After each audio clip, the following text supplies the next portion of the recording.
Hey everybody, welcome back to Constructive Conversations. I'm Zach Daniel with Victorian Finance. And I'm Luke Barksdale with Viz 3D Space. And today we have a special guest with us, Miss Megan Lacey with Alpha Insurance. Welcome, Megan. Hello, thanks for having me. Yeah, so Megan, if you want to just kind of start out by telling us maybe a little bit about yourself, a little bit about what you do, just kind of overview of who you're with, profession, all that good stuff. Okay, well, I'm Megan Lacey. I am an insurance agent at Alpha Insurance. I help the local community with homeowners, auto, life, commercial insurance. So basically just helping individuals here protect their financial assets and financial stability through insurance. Okay. So Megan, being in the industry, I feel like I've heard more about insurance in the past 2 to 3 years than I ever have before. Why is that? Well, I have to agree with you. That is absolutely a thing right now. In the last 3 to 5 years, we have seen dramatic increases in insurance due to the number of storms we've had, the higher rebuild cost. We can blame COVID. Everything goes back to 2020, 6 years ago now. So when those rebuild costs really started to hit home, insurance companies had to keep up. So basically the cost is transferred there in the premium, but in addition to those rebuild costs being higher than previously, we have had a record number of catastrophic events happen throughout our nation. Yeah, that's crazy. So, one of the things we focus on is a lot of this new build stuff. So, when a homeowner's getting their insurance for new builds, talk to us a little bit about that, what that process looks like, kind of what it's doing for them, some of that. Okay, so with the new build, it does depend on the type of contract they have and who will take out the insurance initially. It could be the builder that may take it out during the construction process. More custom builds, oftentimes the homeowner themselves or the purchaser will take out that policy. So what insurance does during the construction phase is protect you just like your normal homeowner's policy would. It protects you from theft, vandalism, storms, anything that could really derail that building process where you no longer maybe have the funds to build the home because suddenly everything you've built so far is gone. It protects you from financial ruin even during the during the building process. Okay. And so, once this home reaches a mature state and it's built and you're getting insured, let's say one of these catastrophic events comes along, are y'all looking at the market cost? Are you looking at the replacement cost of the build? How is that valued? So replacement cost. Market value is its own thing when it comes to insurance. We care about market value. Homeowners, Sure. Purchasers, buyers absolutely do. But as far as insurance is concerned, you want it to be insured for the cost to rebuild. So market value doesn't really hold any weight there, but we want to make sure we have the right coverage there. If something happens to the home, we can rebuild it today just as it was yesterday. That's awesome. So let's talk a little bit about, I know we say insurance is more expensive, so that means that the buyer is paying a premium, usually annually, monthly. So how do you determine what those premiums are? Is it the same for everybody? No, definitely not the same for everyone. All right. Various pieces go into the premium. So your location, the home itself, the age, the condition, and then the homeowner's financial background goes into that equation as well. So It's a lot like a credit score if I'm looking at lending side. It's something similar. something similar, absolutely. So we do not look directly at a credit score. We would never do a hard pull on credit, though there is a little bit of a ping that gives us an idea of their financial background. And each insurance company has its own version of an insurance score that we use to rate the risk for a homeowner. Okay. And so that kind of determines how much they would pay. Now, I know in every insurance, whether it's homeowners, auto, health, there's always deductibles. Explain what that is. The deductible, simply put, is the amount that you, the homeowner, would be responsible for before the insurance company steps in. So you agree to pay X amount before asking the insurance company to cover anything. Okay. And their monthly or annual premium does not go towards that, correct? No, absolutely not. No. annual premium provides you the protection that you need in the event that something terrible happens. That deductible is basically kind of your good faith promise. I will pay this amount, and if something major happens, I'll need you to cover the rest. So no, it doesn't go towards it. Okay. All right, so, some of the points we got here, do you see prices stabilizing, or do you think they're going to continue to go up? Prices are stabilizing to an extent Mm-hmm. compared to the increases that we had in 2020 in the last 3 to 5 years. We've had a lot of storms in the last few years. We've had the rebuild costs would go up quite a bit. However, that inflation is stabilizing somewhat, so that's helping the rebuild cost. Our storms seem to be slowing down a little bit. So they are stabilizing to an extent. However, to keep up with the inflation trend that we see year after Sure. year, there will be minor increases, but overall, we shouldn't see the same jumps that we saw 5 years ago. So it'll just kind of rise in tandem with, inflation, living costs, things like that, but not necessarily big spikes.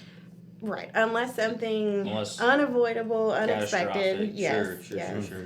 So, I guess one of the things we're trying to help people with is, all right, if you're going to start like a new build, start to finish, kind of through those planning phases, all the way to I'm in the house, right? So you're insuring it while it's being built, and then there's an insurance policy that's written after this thing's built. What should people plan for, and like how does that transition along the way? So, as far as building is concerned, they should absolutely plan to have coverage before they start the build. Mhm. You don't want to pour the foundation, you don't want to take a single step in that build until you have some type of protection I agree. there on the property. And that is not only for, materials that may disappear or things that could happen, but also for liability purposes. Sure. Protect your assets from day one. And then as the build transitions, of course, that builder's risk policy will carry you through the completion of the build. And then day one, you close on the home as it is, you take occupancy or you get that COI. You need a true homeowner's policy that covers it Right. in completion. So as a homeowner, I'm getting the builder's risk policy. I got, 10, 12 months of a custom build. Is that something that automatically happens, or do I have to re-engage my agent to get that policy written? Re-engage your agent. It does not automatically happen. However, a good agent will follow you along the way and will know when you're closer to completion and will follow up so that you have that piece in place when the home is finished. Okay. So, Awesome. another point is just maybe backstepping a little bit, but if you have an insurance policy, say, you're living in the home and then your insurance goes up next year, well, what would have been the reason for that kind of increase? Well, there are various reasons that your premium could go up from one year to the next. If you had a severe claim, of course, inflation is one. Insurance companies have to keep up with the cost to rebuild. The cost to rebuild. So you will see those your dwelling coverage increase year over year, which provides you more protection.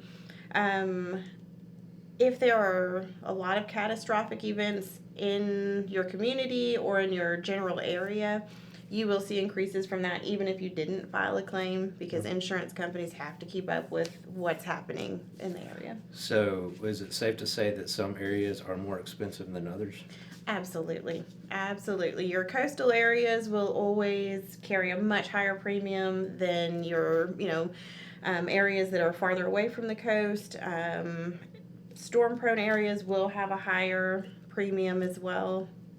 Okay. So how are things trending, I guess, in that aspect locally, like in our local market, say like Huntsville, Arab, Gunnersville type areas?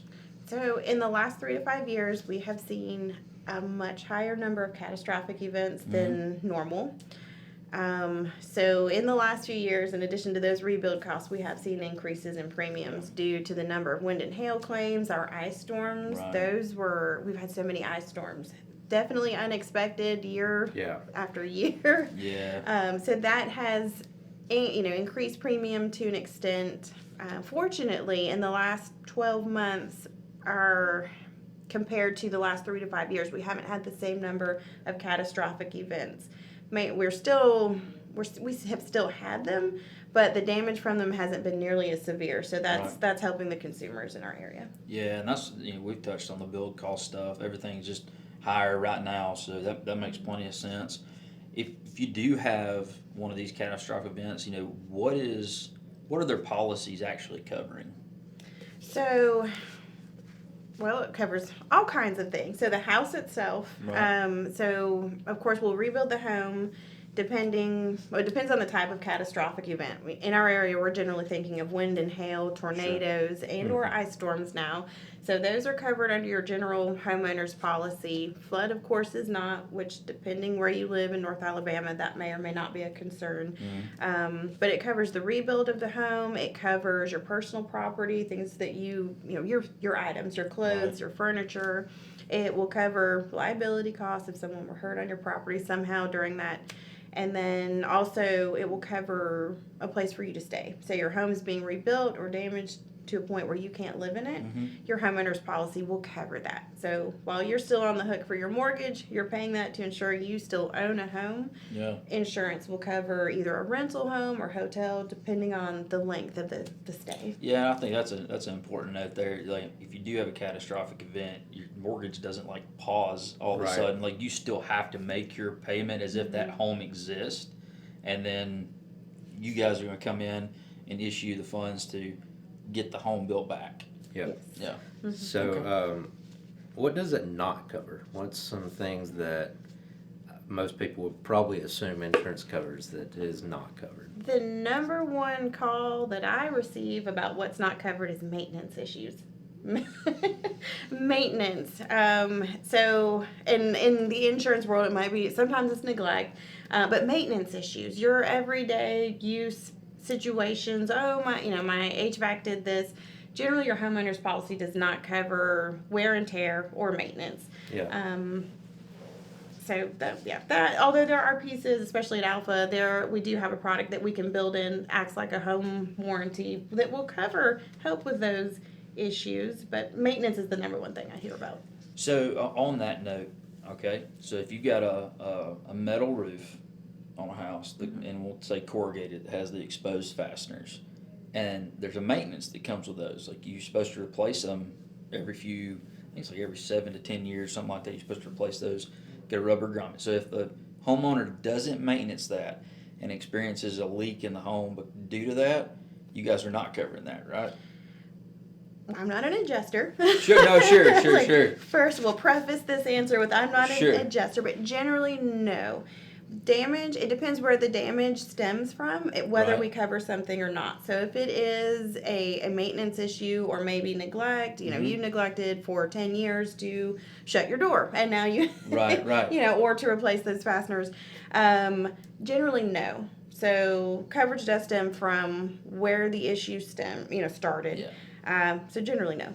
Well, it's something me and Zach talked about recently, is maybe even diving into a segment in the future episodes on maintenance of homes and what comes with that. Because, people don't think about flushing your water Right. heater. Take care of that. Yeah, I know there's electricians that'll come provide like electrical health checks on your home and check your circuitry and all that. There's a lot of things that you can do to maintenance a house to avoid having to call you guys in the first place for that. But if you don't do that, what are the ramifications when it does come to you? So we've been toying around with talking a little bit about that stuff. Right. Yeah, but Well, and in that situation too, homeowners insurance does cover water damage. Sure. So while certain issues should be addressed in advance to help prevent water Mhm. issues, if your home is suddenly severely damaged from water, homeowners insurance generally does step in. However, we wouldn't step in at that point to come repair the roof when it's a maintenance issue. right. But if there is suddenly a severe water issue throughout the home because of this, You may cover like the water damage portion of that, Mhm. and then the maintenance issue may be the homeowner's responsibility. Right, Gotcha. right. Okay. Yeah, I think there's a lot of confusion that just anytime there's any damage to a home, period, you call your insurance company, when it's like there's some things you should probably do to warrant against those kind of damages. There's some Absolutely. responsibilities of homeowners, not move in and do nothing for 20 Right, years. Right. Yeah. Absolutely. So something that you touched on a little bit ago, like, okay, let's say there is a whole bunch of water damage and insurance can cover your personal property, like your clothes, your furniture. Is there a limit to that, or is everything just covered? Oh yes, there is a limit. Every piece of a policy has a limit built in. So on your personal property, yes, there's a limit. It's generally based on most of the cover. So we start with the dwelling protection, the house itself, and then most every other type of protection is based on the percentage of that, which we can adjust to make sure that you have as much coverage as you need, or if you need a little bit less, we can adjust so you're not paying for So it's something you not don't just have. capped, like you can, I guess, pay for more and get more Yes, coverage. yes. And then certain types of personal property have limits outside of that big limit that covers everything. So your jewelry, fur, firearms, computers, those generally have their own special limits. So if you have a lot of like electronic equipment in your home, that's something that you want to look into. Make sure you have the right coverage there. If you have a large jewelry collection, you'd want to check into that as well. Make sure you have the right coverage. Okay. And liability protection, I know you talked that if someone gets hurt on your property, is there limits to that, or what does that look like? So, yes, there are limits to liability protection. It depends on your policy, how much you have there. Usually, liability is one of the cheapest pieces of the policy, so Yeah. you may as well max it out, because if someone sues for something that happens on your property, they generally don't go small, they go big. We see all these billboards. There's a reason that those billboards are all over. Yeah. There's a reason that marketing campaign is so widespread. Yeah. But absolutely, so there is a cap there as well. A lot of people, I talked through that piece on their homeowner's policy. We want to make sure there's ample coverage there, but then an umbrella policy also extends that coverage. And the homeowner wants to make sure that they have enough liability coverage to protect their assets in the event that someone takes legal action. So what is an umbrella policy? So it is an extension of the liability protection on your homeowner's policy, your auto insurance policy, or any other type of property policy that you own. It basically, it extends that liability so that you have even more, and it protects the consumer from, say somebody does take legal action and wins some amount of money, or they're responsible for paying for damages. The the umbrella policy will actually pay that and will cover legal fees. Oh. Well, that seems like a no-brainer. I mean, if you can extend all your coverages, I mean, are those kind of policies expensive as an add-on? No, not really. Not for the amount of coverage. It depends on your situation, the number of properties you have, number of vehicles, number of drivers. Those things come into play. However, I quoted a $5 million umbrella policy yesterday for right under $1,200. So Yeah, the amount of coverage you get is That's crazy. right. Yeah. That's a lot of coverage. Absolutely. So going back to some of the building stuff, the builder's risk that we talked about. Tell us a little bit about like what that is, who's responsible for carrying it, that kind of stuff. Like who does that serve? So no, it depends on the contract. Sure.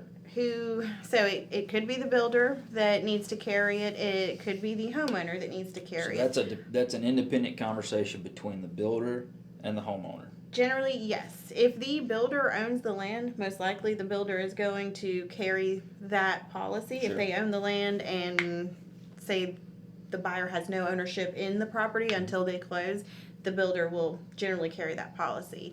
If the purchaser or the buyer owns the land, they'll usually carry it. It's their land. It's Right. They have the most liability there already, and so that's kind of how that piece goes.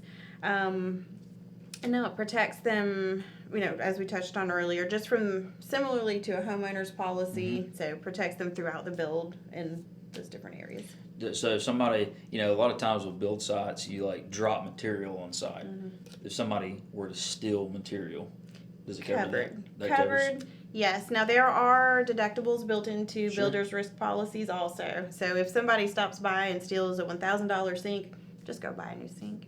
Gotcha. go buy a new sink. It's better for you in the long run. Right. However, if someone stops by, steals every bit of shingle that you need for your $30,000 to $40,000 roof, Right. absolutely, builder's risk policy. That's what it's for. Okay, gotcha. So just a little bit of protection there for them, and then it covers the liability and stuff Yes. as well. Mhm. Gotcha. Okay.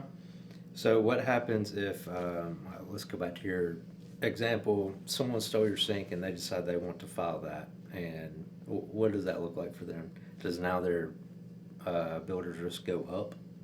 So, no, the builder's risk premium will not go up during the policy period. However, well, they will still be responsible for the deductible. So Right. whether that sink is paid out depends on how much their If they have deductible is. $1,000 deductible and then, Right, it's a the- wash. yeah, But that policy will not go up during their policy period, or the premium won't go up.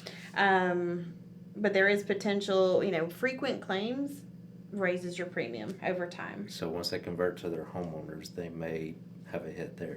It will show up as a claim. Okay. Well, what happens if someone decides to build without getting a builder's risk policy? Oh, that's a terrible idea. I agree. That is a terrible idea. Basically, they're putting everything they've ever worked for and every asset that they have, they're putting that on the line because they don't want to take out a builder's risk policy. If something happens on the property, if materials are stolen, catastrophic event tears down a home that's halfway finished, well, everything that they've put into it is gone, and that's what the builder's risk is there for, to ensure they can complete that home and that doesn't adversely affect their financial situation in the meantime. Yeah. Is it an option for people to not build it if the home's being financed, or does the lender require you to have builder's risk? Hey, does the lender? Yeah. Let's ask the lender here. That's right. So yes, you will be required to have builder's risk if you're financing it. Same with homeowners insurance. You can't finance a property without having homeowners insurance. Right. So you really only avoid it if you're being a cash buyer, and if you're a cash buyer, then you're putting up a lot. To your point, there's a ton of risk for a very low spend in the grand scheme of your build. Like, it's a very small percentage of the build. Yeah. Right, very small. Yeah. Very like, small. It's right up there with like renting the porta potties. Like, it's just do that. Yes, please. Yeah, just do that. All right. Well, what is one of the biggest mistakes people will make when they're trying to insure a new build? Ooh, let's see. One of the biggest mistakes. Well, really, if they don't take insurance out in time, so that's one of the number one mistakes. However, if they're financing, it is required. So surely Right. the Before lender. they close, it would have to be in place. Yes. But on some of those builds where maybe there isn't a lender involved or things are a little loose, then they wait to take out a builder's risk policy. That's one of the number one concerns there. I would say, and I've seen this from experience, and it's one of the reasons we decided to do this podcast in general. If I have someone who owns land and they decide they want to start building a home, they're going to finance it, but they jump the gun and decide that they want to go ahead and getting some of the work prepped and done before the financing is complete, and then say something goes sideways and they're out. Mm-hmm. We had a guy that he decided to go ahead and do utilities and dug a well and did a whole bunch of infrastructure to prep to build his house, and then there were appraisal issues and the loan couldn't get done. So he was out. He's out of everything that he's already spent up to that point. Mm-hmm. No, so one question I had, so we were talking about this as far as just new builds go, but does any of this change if it comes to like a remodel or an addition on a new, like in a pre-existing home? Do you still need like builder's risk and stuff like that on that? Yes. Okay. Well, now it depends on the particular type of situation and the type of remodel or addition. Mm-hmm. A lot of times, and it depends on the length of time too. If you purchase a home to remodel it, sell it, and just if you purchase it to remodel it, you need a builder's risk policy in Right. in that moment. You do. It's not just going to be your standard homeowner's policy. Now, different types of builder's risk policies there are different types. Some are from the ground up. If you pour a foundation, you can't get this type of policy anymore. Or if there's any Okay. framing, anything. Now, there are remodel policies, not that expensive either. So yes, it does vary. So That's fair. that would be the remodel policy. Would that be like, okay, I've lived here for 15 years and I want to add another bedroom on? Got somebody coming to live with. That's what that covers. That's what you get into. Yes.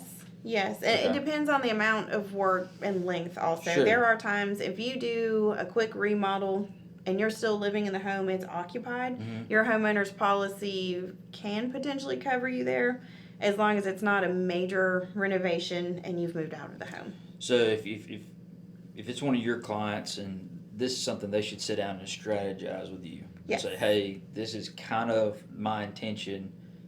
You know, maybe I've got cash or maybe I'm financing it. You know, we see remodels a lot, especially because of the cost of building new homes right now. Seeing a lot of people go, okay, I can just do an addition or maybe, you know, add on to something on the property, just blow out some walls, any of that stuff.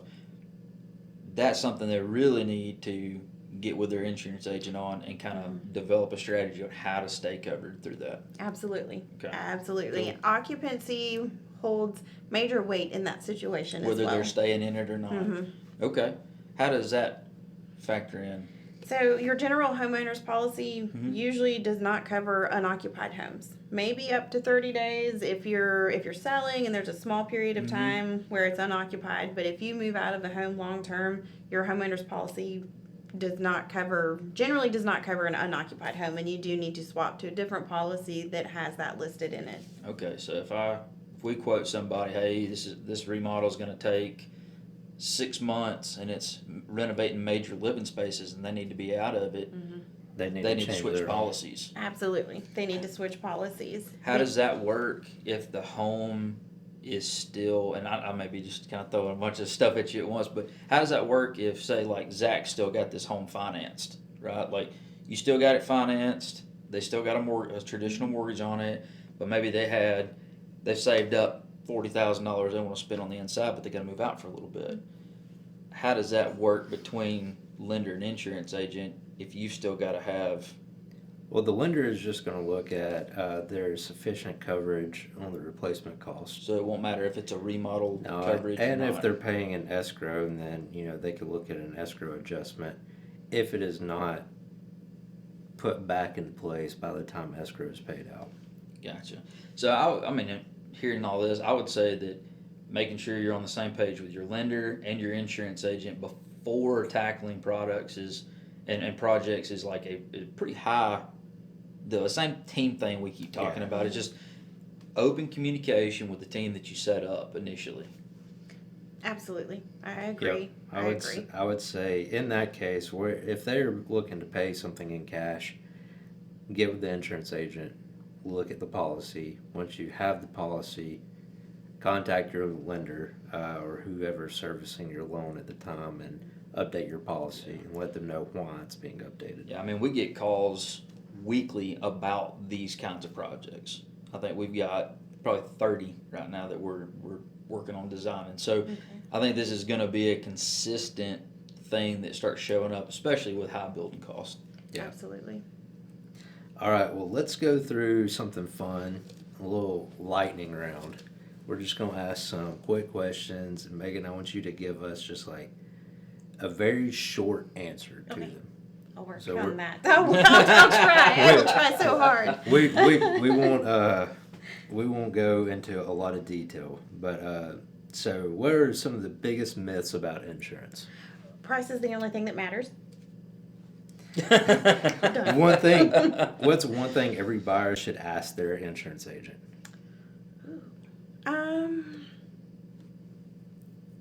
Replacement cost or actual cash value. Very, very important details there on your dwelling and your personal property. Done. What is one red flag on a property that for an insurance standpoint? Extremely old electrical wiring. So like cloth wiring or like glass fuses kind of stuff. Yes. Okay. And what is the best way to lower your premiums legally? Legally. Adjust your deductible. That's the number one way. Yeah. Adjust your deductible. I've seen that, and I've done that for people, especially when we'd run into like debt to income issues and trying to get someone qualified. We'll increase their deductible and lower their monthly premium. And then Nice. they qualify. They don't like it. They're like, well, wait a minute. I just went from paying $1,000 on a deductible to $5,000 on a deductible, and it's like, well, In the long run, it protects them because if they have some people, especially if they're in a situation where their DTI is very touch and go, where we're counting pennies here to make this happen, a higher deductible will protect them from excess claims, which also protects their premium long term. Helps keep it down long term. So Yeah. it's kind of a built-in protection for them. I agree. Well, Megan, thank you so much for being here with us All today. right, thank It was so awesome and helping us really break down what insurance actually means and help it make sense. That's all. I think that's all we got. If you guys got any questions about insurance and how it affects you and your projects, or maybe you got upcoming projects, you can reach out to us. We can get you in contact with Megan, and she can help you out. Thanks for joining us today, and we'll see you next time. All right. Well, thanks, guys. Awesome. Cool. Cool. I'll There's- brush my hair next time.